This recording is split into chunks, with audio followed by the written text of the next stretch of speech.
Much love in the kitchen.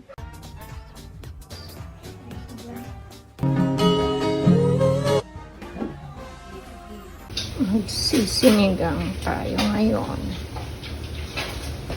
Cook sinigang. So, fresh yung bangus na pinamili natin kanina. Tapos we have sitaw, okra, kamatis, sili, sinigang sa gabi, fish cubes, sibuyas, and ito naman, talong from the garden, tsaka kamote from the garden. Ako, pag nagsisigang ako, pinagsasama-sama ko na yung kamatis, yung sibuyas, tsaka yung milk fish. Kasi diba, bilis lang siyang maluto. Tapos lalagyan ko ng tubig, tsaka papakuluan.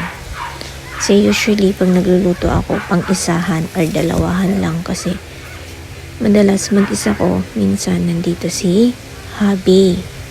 Ayan. Trinay ko nang i-shoot lahat yung mga bangus.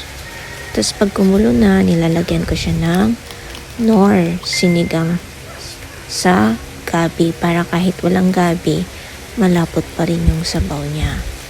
Yung size niya is yung maliit lang na pouch kasi pang isahan lang. So, sinasabay ko na rin yung nor fish cubes. Tapos, since sitaw ang pinakamatigas, inuuna kong ilalagay yung sitaw. Kasi during that time talagang gutom na ako. Kaya, minabilis ko na lang talaga this time. And then, nalagay ko yung okra.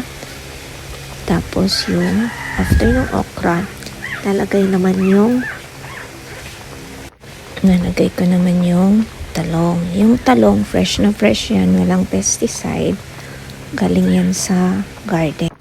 After ko naman ilagay yung talong, susunod na natin yung siling haba. Patay na yung siling haba ko. Nagpapatubo pa lang ako. Kaya binili ko na yan sa bayan. And then, naglalagay din ako ng patis pampalasa.